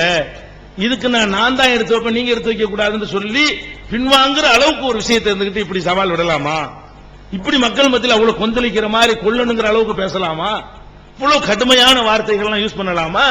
மனிதனுங்க பிஜேலையும் தவறு இருக்கு, எல்லாத்துலயும் இருக்கு அப்படி சொன்னா அது ஒரு கணக்கை, அது விவாதத்துக்கு கூப்பிட மாட்டாங்க யாருமே. அது விவாதத்துக்கு கூப்பிட்டாலும் இது என்ன பேச்சு எல்லாருமே இருக்கு அப்படின்னு போயிருவோம். நீங்க என்ன மாதிரி கொண்டு போனீங்க, என்ன மாதிரி விளைவை ஏற்படுத்திய தெரியுமா? அவனுக்கு இது ஆதாரமாகி விட்டது, இவனுக்கு அதான், அந்த மாதிரி எல்லாம் சொன்னீங்களே. அப்படி சொன்னாரு, அதை இங்க நிரூபிச்சாரா? ஒன்னும் நிரூபிச்சாரா? ஒரே ஒரு விஷயத்தையாவது, இவ்வளவு விஷயங்கள் தவறுன்னு பேசினார, ஒரே ஒரு விஷயத்தையாவது நிரூபிச்சாரு நீங்க காட்டுங்க பாப்போம். யாருமே ஒரு விஷயத்தை கூட இதுல என்ன செய்யல, அவங்க நிரூபிக்கவே இல்லை. அப்ப நம்ம என்ன விளங்குது, அவர் பட்டதை சொன்னேங்கிறாரு. பட்டதை சொன்னா அது விவாதமா பண்ணணும், பட்டதை சொல்றான் எவ்வளவு சண்டையாவே இருக்கட்டும், எனக்கு உங்க தர்ஜுமா சம்பந்தமா சில கலந்துரையாடல் பண்ணணும், சில தவறு இருப்ப நினைக்கிறேன், நம்ம ஒரு சந்திப்பு பேசுவோம் அப்படின்னு நீ கேட்டு சும்மா சாதாரணமா நமக்குள்ள ஃப்ரெண்ட்லியா பேசுவோம், சில தவறுகள்லாம் இருக்கு, அல்லாஹ்வுடைய வேதம், சில மிஸ்டேக் எல்லாம் வந்துடக்கூடாது அப்படின்னு அவர் அப்படிலாம் அணுகிருக்க, அப்படி அணுகுனாரு, அப்படி அணுகுன்னு அதான முறை. அப்படி அணுகாம பயங்கரமான முறையில் என்ன செய்யறாரு, அதை மக்கள்கிட்ட கொண்டு போய் என்னை ஒரு காபீர் தான் முறுத்தது, அவர் பாசப்படி அவங்கள தான் கொல்லணுங்கிற அளவுக்கு வேற யாரும் சொல்லியிருந்தா கொண்டிருப்பாங்க. இதெல்லாம் சொன்னாங்களே, யோசிச்சு பாருங்க. இந்த விவாதம் என்ன உங்களுக்கு சொல்லுது? நம்ம எல்லாம் வேலை வெட்டி இல்லாத எவ்வளவு பேர் நேரத்து ஒதுக்கி வந்திருக்கிறோம். என்னுடைய தவறுன்னு சுட்டி காட்டி நிஜமா தவறுன்னு சொன்னா நான் பாட்டுக்கு திருத்திட்டு போக போறேன், ஒண்ணு கூட அவரால் சொல்ல முடியல. ஒண்ணு கூட ஆதாரம் எடுத்து வைக்கவே முடியல. இதுதான் நடந்துகிட்ட விஷயங்கிறத நீங்க உங்களுடைய கவனத்துல ஏற்படுத்திக்கிறேன். அடுத்து என்ன சொல்றாங்கன்னு கேட்டா, இந்த குர்ஆன்ல ஆஸ்திரேலியாவில இருந்து அதெல்லாம் புதுவாதம் தான், நம்ம ஆட்சேபனை பண்ணல. அவங்க அவங்க நம்ம சொல்லலாம், அவங்க சொல்லக்கூடாதுன்ற அளவுக்கு சொல்றாங்க. பிறகு விட்டுட்டாங்க. அப்ப ஆஸ்திரேலியாவில இருந்து ஒரு குர்ஆன் போட்டாங்க. அதுக்கெல்லாம் என்ன காரணம்? இந்த மாதிரி குர்ஆன்ல எழுத்திலே தவறு இருக்குன்னு வெளியிட்டார்கள் சொல்றாரு. அப்ப நான் கேட்கிறேன், அதுக்கு பிஜே தான் காரணமா? ஆஸ்திரேலியா வெளியிட்டான அப்படின்னு என்ன அர்த்தம்? தொன்று தொட்டு இந்த டீடைல் இருக்குது எடுத்து காட்டுறோம். அந்த இருக்கிறத காட்டும்போது ஆன்சர் பண்ண முடியாம திருன்னு முடிக்கிறாங்க. அந்த முடிக்க கூடாதுங்கிறது தான் நான் ஆன்சரோட சொல்லியிருக்கிறேன். நல்லா விளங்கிட்டீங்களா? பிழை இருக்குன்னு நிஜாமுதீன் முதல்ல போட்டு விட்டுறாரு. இதெல்லாம் இப்படி ஓதணும், பிழைன்னு சொல்லிட்டு இருப்பான். நான் என்ன பண்றேன், பிழை என்னடா பிழை, ஓசையா தாண்டா குர்ஆன் இறங்குனுச்சு, அது கரெக்டா இருக்குடா, இது மனுஷன் எழுதுனதுடா அப்படின்னு சொல்லி நான் பிழையை சுட்டிக்காட்டி இருப்பது ஆதாரத்தோட. அந்த கேள்வி கேட்டிருக்கான ஆஸ்திரேலியாவுல, அவனுக்கு நான் எழுதின ஆன்சரை மொழிபெயர்த்து அனுப்புனா அது ரிப்ளை ஆயிரும் அவனுக்கு. அந்த அளவுக்கு என்ன இருக்குது, ஆன்சரோட நான் சொல்லி இருக்கிறேன். அப்ப மற்ற கிதாபுகள் ஆன்சர் இல்லாம தான் எழுதியிருக்கிறாங்க. அதை எடுத்து வச்சுட்டு அவன் என்ன செய்யறான், சொல்றான் நீங்க என்ன செஞ்சிருக்கனே, அந்த காலத்து எழுதாம இருந்திருக்கன்னு சொன்னா அது என்கிட்ட பேசுற விஷயம் இல்ல. இந்த இதெல்லாம் அலிஃபு முட்டை வட்டம் போட்டது இதெல்லாம் இல்லாம, இதை பத்தி யாரும் பேசாம, இத்துக்கான்ல பேசாம, மாலிக் இமாம் பேசாம, அது மாதிரி வேற யாரும் பேசாம இருந்திருந்தாங்கன்னா நாங்க என்ன இட்டு கட்டி கையில மட்டும் போட்டா சொல்லிட்டேன். இருக்குதுங்கிறாங்க. நாளைக்கு இந்த மாதிரி எடுத்து காட்டிட்டு கேட்டான்னா நம்ம ஆளு என்ன செய்வான், ஆஹா குர்ஆன்ல தப்பாமல அப்படி கன்ஃபியூஸ் ஆகும். அதுக்கு உங்கள்ட்ட ஆன்சர் இருக்கா? என்னுடைய தமிழாக்கத்தில் நான் கொடுத்திருக்கிற நோட்ஸ் ஆன்சர் பண்ணுமா இல்லையா? என்ன கரெக்டா தானே இருக்கு, என்னப்பா ஓசையா தானே இறங்கி இருக்கு, மனுஷன் தானே எழுதுனா, அல்லாஹ் எழுதியா கொடுத்தான், எழுதி கொடுத்து அல்லாஹ் இல்ல ரேக்கு பேல எழுதுன்னு போட்டிருப்பாரு. அல்லாஹ் எப்படி அப்படிங்கிறது நான் சொல்லக்கூடிய ஆன்சர் அவனுடைய விமர்சனத்தை தடுக்குமா தூண்டுமா? என்னுடைய விமர்சனத்துக்கு ஆதாரமா இருக்கிற நீங்க நல்லா எடுத்து பாத்தீங்கன்னா, குர்ஆனின் மீது சந்தேகம் ஏற்படுத்துறேன் அவர் சொல்றார். பாக்குறோம் எந்த அளவுக்கு சொல்றாரு, இவருடைய தமிழாக்கத்தை படித்தால் குர்ஆனின் மீது சந்தேகம் ஏற்படுத்தாதவனுக்கும் சந்தேகம் ஏற்படும். இந்த பயங்கர ஆக்ரோஷத்தோட இந்த விமர்சனத்தை பேசின சீரியல் என்ன செய்யறாரு, அவரு சொல்றாரு. ஆனால் என்னுடைய வாழ்க்கையை நான் பார்த்திருக்கிறேன், குர்ஆனை படித்துவிட்டு இஸ்லாத்திற்கு வந்த, என்னுடைய தமிழாக்கத்தை படித்துவிட்டு என்னையே சந்தித்து இஸ்லாத்திற்கு வந்த சகோதரர்களை நான் கண்டிருக்கிறேன். என்னுடைய வாழ்க்கையிலேயே ஒரு 30 பேரை நான் பார்த்திருக்கிறேன். நிறைய இருப்பாங்க என்று சொல்லாம என்கிட்ட சொல்லி, இந்த சகோதரிகள் உள்பட, ஐயம்பேட்டை சகோதரிகள் உள்பட என்னுடைய குர்ஆன் தமிழாக்கத்தை படித்து விட்டு தான் இந்து குடும்பத்தில் இருந்து கூட பெரிய பேப்பர்லாம் பிளாஷ் ஆச்சு, வீட்டை விட்டு ஓடி வந்தாங்களே, ஐயம்பேட்டை தௌஹீத் ஜமாத் வந்தாங்களே, நம்ம கண்ட்ரோல் எடுத்து வச்சிருக்கிறோமே, தமிழ்நாடு பூரா ஒரு வாரம் பரபரப்பா இருந்துச்சு. அவங்களே என்ன செய்யறாங்க, இந்த தமிழாக்கத்தை நான் படித்ததுனாலதான் இஸ்லாம் உண்மையான மார்க்கம். சந்தேகம் ஏற்படுத்தி நீ எப்படி அநியாயத்துக்கு சொன்னீங்க, சந்தேகம் ஏற்படுத்த நல்லா பாத்தீங்கன்னா குர்ஆனை பத்தி ஒவ்வொருத்தருக்கும் ஏற்படுற எல்லா சந்தேகத்துக்கும் நான் ஆன்சர் பண்ணிருக்கேன். படிக்கும்போது தடுமாறுவான், இந்த சவுதி குர்ஆன்ல எப்படி இருக்குது, இந்த குர்ஆன்ல எப்படி இருக்குன்னு நான் கேட்டேன்ல, தடுமாற்றம் அளிக்கிறீல்ல, என்னுடைய இது ஆன்சர் பண்ணும். என்ன பண்ணு, இது நம்பர் மனுஷன் போட்டதுப்பா, எழுத்து ஏதாவது மாறி இருக்கா, உச்சரிப்பு மாறி இருக்குதா, ஆன்சர் பண்ணுதா இல்லையா? அப்ப நான் உங்கள்ட்ட கேட்டதுக்கெல்லாம் உங்களுக்கு ஆன்சர் பண்ண முடியாது. என்னுடைய தமிழாக்கத்தில் என்ன செய்யறதுக்கு ஆன்சர் பண்ணும், ஆன்சர் இருக்கிறது. அதே மாதிரி மக்கி மதனி சூரா எல்லாம் பேரை போட்டுருக்கீங்க, ஒருத்தன் படிப்பான், பாத்தியான்னு போட்டுருக்கீங்க, அதுக்கு வேற ஒரு பேர் இருந்தா கிதாபுல இருக்கேன்னு கேட்பான். அப்ப என்ன செய்வாங்க, அப்படிமாங்களா இல்லையா? அதுக்கு என்னுடைய அந்த விளக்கம் ஆன்சரா இருக்குமா இருக்காதா? ஆன்சரா இருக்கும். இதுலயும் 6000, அதுலயும் 6300, இதுலயும் 6500 ஒருத்தர் கேள்வி கேட்கறான். என்னுடைய விளக்கம் ஆன்சரா இருக்குமா, சந்தேகத்தை கூட்டுமா? நான் அந்த எழுதல என்ன செய்வான், 6666 சொல்றாங்க, என்னை பார்த்து 6000 தான் இருக்கு, அந்த புக்ல இவரு அப்படிங்கிறாங்க, அந்த ரிவாயத்து இப்படிங்கிறாங்க அப்படின்னு என்ன செய்வான். ஆஹா, ஜெபமணி அப்படியே கேட்டார் விவாதத்தில், கிறிஸ்துவ விவாதத்தில், குர்ஆன்ல இந்த ஆள் இப்படி சொல்லுகிறார், அந்த ஆள். அப்போ நம்ம குர்ஆன் வரவே இல்லை, நம்முடைய தமிழாக்கம் வரவே இல்லை. ஜெபமணியோடு நான் மதுரையில் விவாதம் பண்ணும் பொழுது இந்த அபூ ஹுரைரா சொல்கிறார், இப்னு அப்பாஸ் சொல்கிறார், அவர் ரிவாயத்தில் இப்படின்னு சொல்லி அவன் அடுத்தடுத்து போடுறான். அப்ப அந்த கேள்விகள்லாம் என்னுடைய உள்ளத்தில் ஆழமா பதியுது. அப்ப இதை வச்சுக்கிட்டு குர்ஆன்ல தப்புங்கிறான, இந்த கேள்வி நம்ம மக்கள் சந்திச்சா பதில் சொல்லணுமே, வெறும் மொழிபெயர்ப்பு நான் போட்டு போயிருக்கலாம். நான் என்னவெல்லாம் யோசிக்கிறேன், நான் என்னென்ன கேள்விகள் எல்லாம் சந்தித்தேனோ அந்த கேள்விகளுக்கெல்லாம் எனக்கு தெரிந்த விடையை நான் சொல்லி இருக்கிறேன். அது திருப்திகரமா இல்லாத 1-2 இருக்குமே, ஆனால் உங்கள்கிட்ட திருப்திகரமான விடையா இருந்து தந்தா சேர்த்து நான் ஏற்றுக்கொள்ளக்கூடிய அளவுல அதை மெருகேற்ற முடியும். அதுதான் அணுக வேண்டிய ஒரு முறை. அப்ப நீங்க என்ன செய்யறீங்க, சந்தேகத்தை ஏற்படுத்துங்கிற அளவுக்கு பேசுனீங்களே, இது எப்படி, இது உள்நோக்கம் இல்லைன்னு நான் எப்படி நினைக்கிறது? இது எப்படிங்கிறது, இது என்ன தேவையான ஒரு காரியம் தானே இதெல்லாம் நேரம் பேசுனது? இதுதான் நான் உங்கள்கிட்ட வந்து என்ன செய்யறேன், சுட்டி காட்ட விரும்புகிறேன். அதனால இந்த குர்ஆனுடைய தமிழாக்கத்தை பொறுத்த வரைக்கும் இதனுடைய இலக்கிய நயத்தை சொல்லியிருக்கிறேன். அதை கண்டு குர்ஆனை லைத்திருக்கிறார்கள். அவருடைய விஞ்ஞான கருத்துக்களை எடுத்து காட்டியிருக்கிறேன். அதை கண்டு என்ன செய்ய லைத்திருக்கிறார்கள். ஒரு வசனத்தை பார்க்கும் பொழுது அவங்களுக்கு ஏற்படக்கூடிய டவுட்டுகளை எனக்கு தெரிஞ்சு டவுட் வரும்னு நினைக்கிறேன். இன்னொரு விஷயத்து டவுட் வரலாம், எனக்கு அது படாம இருக்கலாம், சில விளக்கங்கள் நான் சொல்லாம இருந்திருக்கலாம். அதனால தவறு கிடையாது, சுட்டிக்காட்டினா சேர்த்துக்கிறேன். ஆனால் எனக்கு தெரிஞ்சு எதெல்லாம் படிச்சுட்டு போறனோ, இந்த இடத்துல இப்படி ஒரு கேள்வி வருமே, இப்படி கேட்டுருவானுல, சந்தேகம் வந்துடக்கூடாது, முஸ்லீம் கேட்பானே. அது மாதிரி காதியானியை படிக்கிறானா, காதியானி சில வசனத்தை ஆதாரமா காட்டுவான். அந்த வசனங்களை எல்லாம் எடுத்து அங்கங்க நக்கு நக்குன்னு நினைஞ்சிருக்கிறேன். அதுக்குள்ள குறிப்புகளை கொடுத்திருக்கிறேன். குர்ஆன் மட்டும் போதும்னு சொல்றவன் எதையெல்லாம் காட்டுவானோ அந்த வசனத்தை எடுத்து காட்டணும்னே. நீங்க வேற குர்ஆன் எடுத்து பார்த்தா என்ன செய்வீங்க? நீங்க விவரம் உள்ளவங்க, நீங்க சாதாரண மக்கள் பார்த்தாம காதியானி சொல்ற மாதிரி தானே இருக்குன்னு நினைப்பாங்க. நம்ம தமிழகத்தை எடுத்து பார்த்து நோட்ஸ் கொடுத்துருப்போமா, அதுல விளக்கம் கொடுத்துருப்போமா, அவன் பொய்யின்னு ஆயிரும்.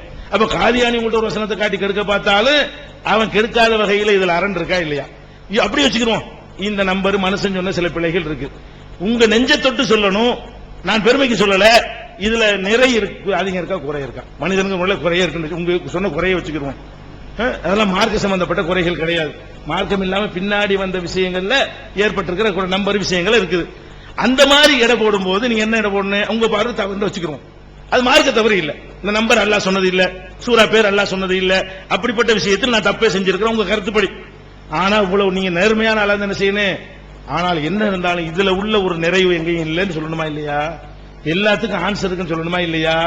இது மார்க்கத்தில் இல்லாத ஒரு விஷயத்தை கிரவுண்ட் எடுத்துக்கொண்டு இவ்வளவு காரசாரமா மக்கள்கிட்ட போய் பேசி இதுதான் நீங்க விஷயம் கவனிக்க வேண்டிய விஷயம். அதனால இஹ்லாஸ் சொல்றேன் என்று என்னதான் சொல்லிக் கொண்டாலும் இந்த செயல், இந்த முறைகள் அதை காட்டக்கூடியதாக இல்லை. என்னை பொறுத்த வரைக்கும் எந்த ஒரு தப்புக்கும் சபையில ஒத்துக்கிறேன். ஆனா என்ன, அவங்க தப்பு இல்லாத அவங்கள தப்பு நினைச்சுக்கிட்டு ஒத்துக்கல நினைச்சு அது பிடிவாதம். தப்புனா தப்பா இருக்கணும். ரஹபல் லமவு அப்படிங்கிற புது ஆதாரம் கிடையாது. என்னுடைய நிலைக்கு தான் சொல்றேன். ரஹபல் லமவு நோன்பு திறக்கும் ஒரு துவாங்கிறத 15 வருஷமா சொல்லிட்டு இருந்தோம். அது ஒரு தவறை கவனிக்காமலேயே சுட்டி காட்டினோன்னு 15 வருஷமா சொல்லிட்டோண்டா இருந்தோம். நெட்ல போட்டோம், ஏகத்துலகணும், டிவியில சொன்னோம், நோட்டீஸ் வச்சு எல்லா பக்கமும் கொடுத்தோம். அப்ப நம்ம என்ன நினைக்கல, 15 வருஷமா இவன் தானே ஓத சொன்னா, இதை போய் சொன்னா மக்கள் தப்பா நினைப்பாங்க நம்ம நினைச்சிருக்கோமா? ஒரு காலம் கிடையாது. எந்த ஒரு தப்பை நான் சுட்டிக்காட்டி திருத்தல பல இடத்துல சொல்லி இருக்கிறார். அது தப்புன்னு படல திருத்தல. இந்த பாத்துக்கிட்டீங்களே தான் ஏன் திருத்தல என்று கேட்டா, நீங்க சுட்டிக்காட்டின சரியா இருந்தா திருத்தி இருப்பேன், சரியா இருக்கிற திருத்தியும் இருக்கிறேன். 1வது பதிப்புக்கும் 2வது பதிப்புக்கும் சரியா இல்லாட்டி தான் நான் திருத்த மாட்டேன். இவங்க நினைச்சுக்கிறாங்க திருத்தல, இதான் மேட்டருங்க. அதனால எனக்கும் யாரையும் புண்படுத்துற நோக்கம்லாம் கிடையாது. குர்ஆன் நான் தான் விமர்சனம் அவர் தான் பண்ணார். நான் குர்ஆனை எழுதிட்டேன். அவர் தர்ஜுமாவில் அவர் பத்தி விமர்சனம் பண்ணல, விமர்சனம் அவர் தான் பண்ணுகிறார்.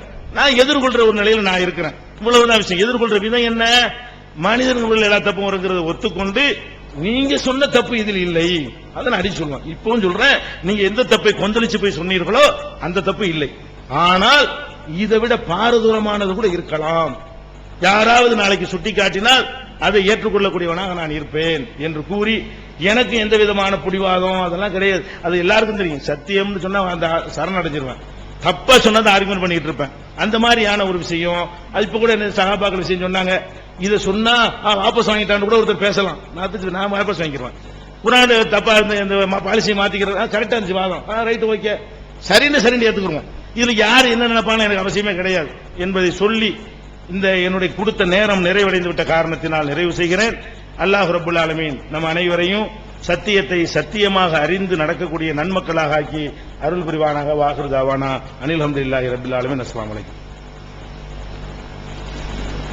கொஞ்சம் அப்படி அமைதியா உட்காருங்க.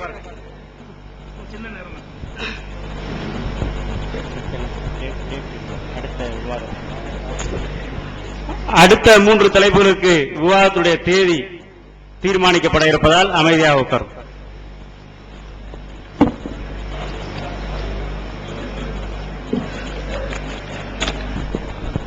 தயவுசெய்து எந்திரிக்க கூட செய்யாதீங்க, அப்படியே அமைதியா உட்காருங்க. ஒரு 5 நிமிஷத்துல முடிஞ்சிடும். தேதி மட்டும் தான் பிக்ஸ் பண்ண போறாங்க. எந்திரிச்சா சலசலப்பு வந்துடும்.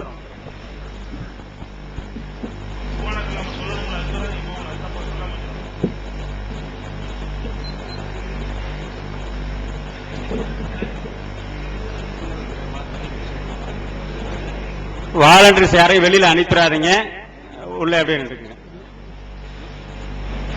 நிகழ்ச்சி அனைத்து முடிந்தவரும் தான் எல்லாரும் வெளில. காலையில இருந்து ஒரு நல்ல நோக்கத்துக்காக கூடியிருந்தோம். இன்னும் கொஞ்ச நேரம் அமைதியா இருங்க.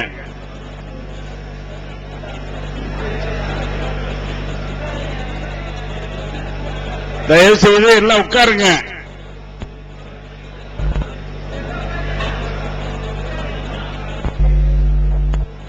அல்லாஹ்வின் மார்க்கத்தை கட்டி காக்க வேண்டும் என்ற நல்ல நோக்கத்தில் நாமெல்லாம் இன்னைக்கு வந்தோம்.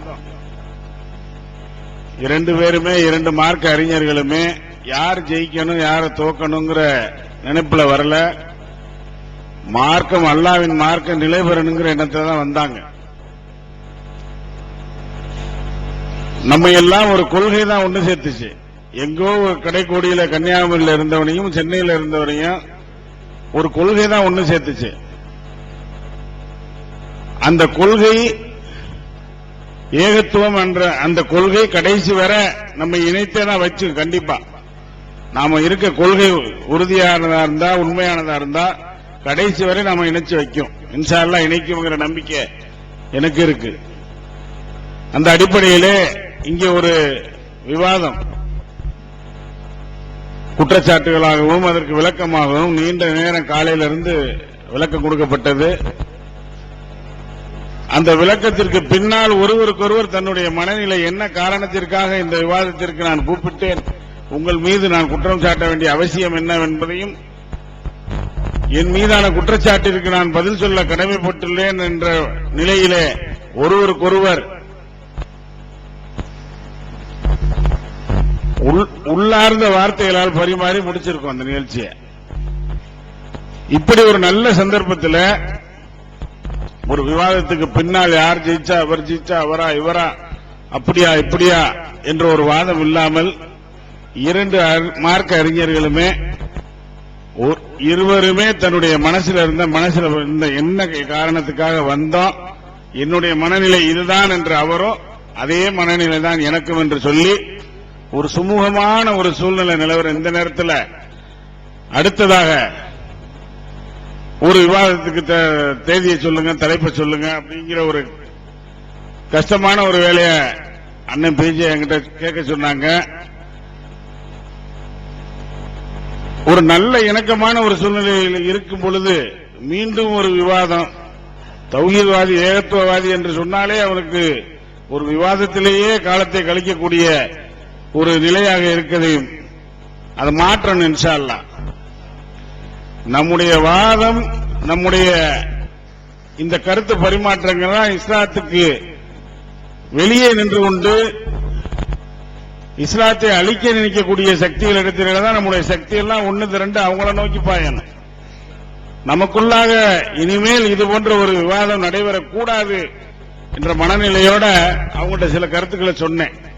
ரெண்டு தரப்பையுமே கேட்டுத்தான் சொல்றேன். இரண்டு தரப்பாரும் அவர்களுடைய நிலையிலே உறுதியாக விவாதத்துக்கு தேதி குறிக்கக்கூடிய நிலையிலே ரெண்டு பேர் தயாராக இருந்தாலும் என்னுடைய கோரிக்கையை அவர்களிடத்திலே முன்வைத்து வேண்டாம், இது போன்ற ஒரு நல்ல இணக்கமான சூழ்நிலை உருவாகிருக்கு, போகும் பொழுது இந்த பிரிஞ்சிருந்த ரெண்டு சேர் ஒருத்தருக்கு ஒருத்தர் கை கொடுத்து சந்தோஷமா போகக்கூடிய ஒரு சூழ்நிலையில் மீண்டும் ஒரு தேதியை குறித்து அடுத்த ஒரு வாரம் டிக்ளேர் பண்ணிட்டு போகக்கூடிய ஒரு நாளா இந்த நாள் இருக்க வேணாம் என்று சொன்னேன். என்னுடைய கோரிக்கையை ஒரு சகோதர வாஞ்சியோடு ரெண்டு மார்க்க அறிஞர்களும் கேட்டுக்கிட்டதன் அடிப்படையில் அதற்காக பிரச்சனைகளை ஒருவருக்கொருவர் உள்ள அந்த மனக்கசப்பு உள்ள பிரச்சனைகளை விட்டுவிட்டு யாரும் ஓட வேண்டாம். ஆகையினால அந்த இரண்டு தலைப்புகள் ஏற்கனவே ஒப்பந்தத்தில் போடப்பட்டிருந்த அந்த இரண்டு தலைப்புகளை, மூன்று தலைப்புகளை அவர்களுக்குள்ளாக நம்முடைய சகோதரர்கள் ஒரு அறையிலே இதை போய் வெளியே டிவியில காட்டி இது மார்க்கம் நிலைவரங்கிற நோக்கத்துக்காக நம்ம கூட்டினாலும் இவர்களுக்குள்ளாக ஒரு பிரச்சனை இருக்கிறது. சண்டை நடக்கிறது ஊருக்குள்ள தெரியற மாதிரி, ஒரு வீட்டுக்குள்ள நடக்க வேண்டிய சண்டை அடிச்சுக்கிட்டு வெளியே என்ன பிரச்சனைனா ஒண்ணு இல்லைன்னு சட்டையை மாட்டிட்டு வெளியே போடுவாங்க. அந்த மாதிரி இருக்க வேண்டிய நாம் சண்டை போட்டு ரோட்ல ஒருத்தருக்கு ஒருத்தர் வசைபாடக்கூடிய நிலைமை இனிமேல் தொடரக்கூடாது இந்த தமிழகத்தில். ஆகவே அன்பார்ந்த சகோதரர்களே, என்னுடைய கோரிக்கையை இரு தரப்பாரும் ஏற்றுக்கொண்டுள்ளார்கள். இனிமேல் தமிழகத்திலே தௌஹீத்வாதிகளுக்குள்ளே விவாதம் என்ற ஒரு நிலை வரக்கூடாது. எந்த தௌஹீத்வாதிகளுக்கு இடையில நமக்குள்ளாக கருத்து வேறுபாடுகள் இருந்தால் அதை கலந்து பேசி கூடி கலைந்து கொள்ள வேண்டுமே வெளிய விவாதத்துக்கு வா, நீ வரியா நான் வரியா ஒத்தைக்கு வரியா மல்லு கட்டக்கூடிய சூழ்நிலை எக்காரணம் கொண்டும் யாருக்கும் இனிமேல் அந்த எண்ணம் எழ வேண்டாம். இன்றைக்கு நடக்கக்கூடிய இந்த ஒரு சூழலிலே இது போன்ற ஒரு முன்மாதிரியாக இதுவரைக்கும் விவாதங்களுக்கும் நாம தான் முன்மாதிரியா இருந்தோம். இனிமேல் தலைபோகிற பிரச்சனையாக இருந்தாலும் அதே அழகா அவங்களுக்குள்ள கூடி உள்ள உட்கார்ந்து பேசி முடிச்சுக்கிறாங்களே ஒரு ரூமுக்குள்ள என்று சொல்லக்கூடிய அளவிற்கு ஒரு முன்மாதிரியாக திகழ வேண்டும் என்ற எண்ணத்திலே அந்த 3 தலைப்புகளையும் 3 பிரச்சனைகளையும் 2 தரப்பு சகோதரர்களும் கூடி ஒரு அறையிலே சகோதர வாஞ்சையோடு தங்களுக்குள்ளாக கருத்து பரிமாற்றமாக ஒரு கலந்துரையாடலாக, இல்ல நீங்க சொன்ன விஷயம் எப்படி, அது எப்படி இல்ல அப்படி, அது தவறுதான் அப்படின்னு சொல்லக்கூடியதை குற்றச்சாட்டுகளாக விவாதமாக இதுக்கு ஆதாரம் சொல்லு, இதை எப்படி செஞ்ச அதை எப்படி செஞ்சேன்னு கேட்காம நீங்க எப்படி செய்றீங்கன்னே அது சரியில்லைன்னு என்று சொல்லக்கூடிய வகையில் அவர்களும் இல்ல நீங்க தான் தப்பா விளங்கியிருக்கீங்க ஆனால் அப்படி இல்ல என்று ஒருவர் மீது ஒருவர் சகோதர வாஞ்சியோடு பதிலளித்துக் கொள்ளக்கூடிய ஒரு வீட்டு பிரச்சனையை, ஒரு குடும்ப பிரச்சனையை ஒரு வீட்டுக்குள்ளாக தீர்த்துக் கொள்ளக்கூடிய வகையில அந்த இனிமேல் வரக்கூடிய விஷயங்கள் நடக்கணும்னு கேட்டுக்கிட்டதுனால ஜூன் மாசத்துல ஃபர்ஸ்ட் வீக்ல ஏதோ ஒரு நாள் அவர்கள் இருவருக்கும் வசதிப்படக்கூடிய ஒரு நாளிலே இந்த தரப்பு அறிஞர்களும் அந்த தரப்பு அறிஞர்களுமாக ஒரு அறையில கூடி, அதுல நமக்கு வேலை இல்லை, மக்கள் ஆடியன்ஸ் பார்த்து என்ன பேசி எப்படி காம்ப்ரமைஸ் ஆகி வெளியே வந்தாங்கிறது நமக்கு தேவையில்லை. பிரச்சனை முடிந்து விட்டது, பிரச்சனை அதுக்கப்புறம் வெளியே வரக்கூடாது. இருதரப்பாரும் பேசி வந்ததுக்கு பின்னால் அந்த பிரச்சனை வெளியே தெரியக்கூடாது, வெளியே வரக்கூடாது, தெரியக்கூடாதுங்கிற இல்ல பிரச்சனை முடிஞ்சிருச்சு அப்படின்ட்டு அன்று மாலை அமர்வுக்கு பின்னால பிரச்சனை முடிஞ்சிச்சுன்னு வெளியே வரக்கூடிய ஒரு சூழல் வர வேண்டும். அத்தகைய ஒரு நிலையை கேட்ட அண்ணன் பிஜே அவங்களை ஏத்துக்கிட்டாங்க, சகோதரர் முஜிபுர் ரஹ்மான் அவங்களை ஏத்துக்கிட்டாங்க. இந்த ஒரு நல்ல சுப செய்தியோடு சந்தோஷமாக சகோதர வாஞ்சியோட பழசெல்லாம் மறந்துடும், பகையெல்லாம் மறந்துட்டு ஒருவருக்கொருவர் நேசக்கரம் நீட்ட வேண்டிய தருணத்திற்கு வந்துட்டோம். நிறைய இழந்துட்டோம், பிரிஞ்சிருந்ததுனால நிறைய இழந்துட்டோம். அந்த இழந்ததெல்லாம் மனசுல வச்சு இனிமேல் அப்படி ஒரு நிலைமை வரக்கூடாது. அண்ணனை தம்பியோ தகப்பன பிள்ளைய பிரிஞ்சு இருந்ததுனால என்னென்ன பாதிப்புகள் ஏற்படுமோ அந்த அத்தனை பாதிப்புகளை சந்திச்சிட்டோம். இனிமேல் அந்த நிலை நமக்கு வேணாம். முன்பு போல ஒரு குடும்பமாக வாழ பழகிக்கிறோம். சண்டை சித்திர மனம் ஆச்சரியம் தூக்கி எறிங்க. இங்கே நடைபெறக்கூடிய இந்த சகோதர வாஞ்சை தமிழகம் முழுவதும் எதிரொலிக்க வேண்டும். அந்த எதிரொலிப்பு இறுதியாக ஜூன்ல 2 பேரும் ரூமுக்குள்ள பேசி முடிக்கிறதோட ஒரு முற்றுப்புள்ளி வைக்கப்பட வேண்டும் என்று கேட்டு 2 பேரையும் கேட்டுக்கொள்கிறேன். சகோதரர்கள் தங்களுடைய கருத்தை ஆமான்னு சொல்லிட்டாங்கன்னா எனக்கு மன நிம்மதியா இருக்கு. இன்ஷா அல்லாஹ். அன்புள்ள சகோதரர்களே அமைதியா உட்காருங்க. சகோதரர் இமாம் ஹுசைன் அவர்கள் இந்த விவாதம் நடத்துவது உண்மையை கண்டறிவதற்கு தானே. இப்பவும் விவாதத்தில் கண்டறிஞ்ச மாதிரி இந்த மக்களை எல்லாம் கூப்பிடாம இருந்தா மக்களுக்கு தகுந்த மாதிரி விழாவாரியா விளக்காம நீங்க இப்படி சொன்னீங்க நீங்க இப்படி சொன்னீங்க அப்படின்னு ஒரு கலந்துரையாடல் செஞ்சா உண்மை வெளிப்படுமே அப்படின்னு சொன்னார். அப்ப நாம என்ன செஞ்சோம்னா, நானும் அவரு சொன்னார், நானும் சொன்னேன், முஜீபு சொன்னார், நானும் சொன்னேன், வீடியோவில் ரெக்கார்ட் பண்ணிக்கிறோம், அது மக்களுக்கு தேவைன்னா கொடுப்போம். ஏன்னா நமக்குள்ள சொந்த விஷயங்களை பேசி முடிக்கிறதுக்கு வீடியோவில் ரெக்கார்ட் பண்ணிக்கொண்டு அது மக்களுக்கு போகட்டும். நேரம் பார்த்தானே வீடியோவில் இந்த நடந்த விவாதத்தை உலகமெல்லாம் பார்த்து பிடிச்சி இந்த 100-200 பேர் தான் பார்த்திருக்கிறோம், மீதி பேர் கேசர் தான் போக போகுது.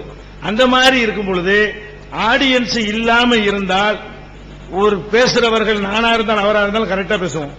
சைக்காலஜி ஆடியன்ஸ் இருந்தா நம்ம ஒழுங்கா பேசினாலும் சில ஆளுக்கு விழுந்திருப்பாங்களா, அது உசுப்பிடுற மாதிரி இருக்கு. அந்த ரசாதி மாதிரி என்ன சில ஆளுக்கு விடுவிப்பாங்களா, இருக்கிற ஆளுக்கு வேற மாதிரி போயிடும். உதாரணத்துக்கு சொல்றேன், அது மாதிரி ஆளுக்கு இருக்கிறாங்க, மக்கள் இருக்கிறாங்க. அதெல்லாம் இருக்கிறதுனால நான் என்ன செஞ்சேன்னா கரெக்ட் தான், அது சரியான விஷயங்களை என்ன செய்யணும் என் மனசுல பற்றி சொல்றேன். அதனால என்ன செய்யுது, நான் என்ன செஞ்சேன்னா சொன்னாரு, எனக்கு பிரச்சனை இல்லை. அந்த டாபிக் பேசப்படணும். மேட்ரு விவாதிச்சு நீனா நானாங்கிறது மேட்ரு கிடையாது. இந்த டாபிக்ல நான் சொன்னது சரியா அவர் சொன்னது சரியா அது விவாதிக்கிற படத்தான் வேணும். மார்க்க விஷயம் அது சும்மா விட்டுற முடியாது. அந்த டாபிக் விவாதிப்போம். விவாதிப்போம் தான் என்னன்னு கேட்டா தனியா அவர் சார்பா எத்தனை பேர் வருவாங்களோ வரட்டும், நம்ம சார்பா எத்தனை பேர் வருவாங்க வரட்டும், ஒத்தையா இல்லாம குழுவா கூட என்ன செய்வோம் விவாதிப்போம். அது ஒரு ஃப்ரெண்ட்லியாக இந்த விஷயத்தை நீங்க சொன்னீங்க, இது தப்பு, இதுல இன்ன ஆதாரத்தை வச்சீங்க, அது தப்பு, இப்படின்னு ஒவ்வொருத்தரும் என்ன செய்யலாம், அவங்க சைட சொல்லலாம். அது ரெக்கார்ட் ஆகும், 2 பேரும் ரெக்கார்ட் பண்ணிக்கிற போறோம். அது மக்களுக்கு உள்ள போட்டு காட்டுறதுல எல்லாமே உண்மையை தெரிஞ்சுக்கிற போறாங்க. அந்த மாதிரி கேட்டுக்கொண்டதுனால அதை நான் மனப்பூர்வமா ஒத்துக்கிட்டேன். இதெல்லாம் வீம்புலாம் பிடிக்கிற ஆள் நம்ம கிடையாது. நல்ல விஷயங்கள் சொன்னா ஏத்துக்கொள்றதுதான். ஆனா ஒரு விஷயத்தை நான் ஏத்துக்கல, இந்த விவாதத்துக்கு அவர் சொன்னதை நான் ஏத்துக்கிட்டேனே தவிர இனி ஒரு காலத்தில் நமக்குள்ள வரக்கூடாது. அதெல்லாம் என்ன பேசுறாங்க, எப்படி நடக்கிறாங்கிறத பொறுத்தது. மத்தவங்க வேற மாதிரி ஏதாவது மேடை போட்டு சவால் விடுவாங்க, தௌஹீத்வாதிக்குள்ள வரக்கூடாதுன்னா அது எப்ப வராம இருக்கேன், அந்த நிலை ஏற்படாமல் இருந்தா அதுக்கு நான் கேரண்டி கொடுத்துட்டு அன்னைக்கு வச்சு ஒத்துக்கிட்டீங்களான்ற கூடாது. ஒத்துக்கொண்டது எதுக்குன்னு கேட்டா, இந்த பேசிக்கொண்ட இந்த 3 தலைப்புக்கும் இவரோடு உள்ள இந்த 3 தலைப்புக்கும் நம்ம என்ன செய்யறோம், கலந்துரையாடல் பண்றோம்.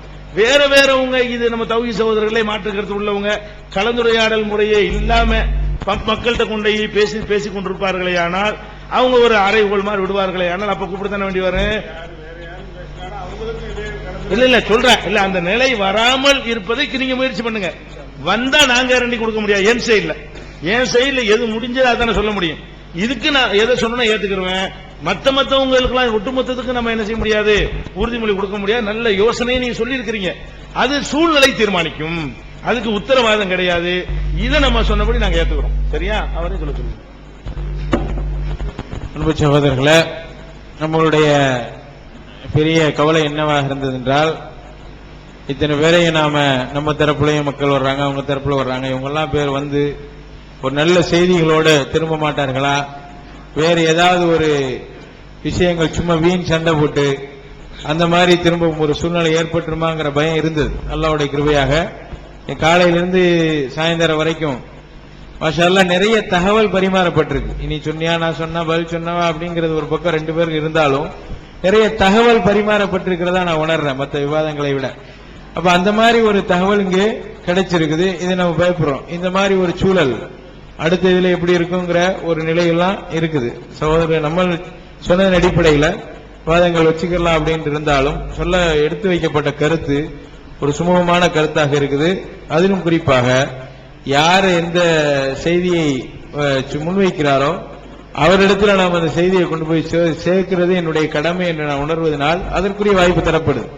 அவங்க சகோதரர் அவங்களுக்கு முன்னாடியே அந்த செய்தியை எடுத்து சொல்லக்கூடிய வாய்ப்பு நமக்கு இன்னும் மீதம் இருக்கிறது என்ற அடிப்படையில் இந்த கலந்துரையாடல் என்ன செய்யற நாம இவங்க சொன்னது அடிப்படையில் இந்த இணக்கத்திற்கு நாம உடன்பட்டு இன்ஷா அல்லாஹ் இந்த தேதியை நாங்கள் முடிவு செய்து அந்த குறிப்பிட்ட மாதத்தில் தேதியை முடிவு செய்து இன்ஷா அல்லாஹ் நடத்திக் கொள்வோம்.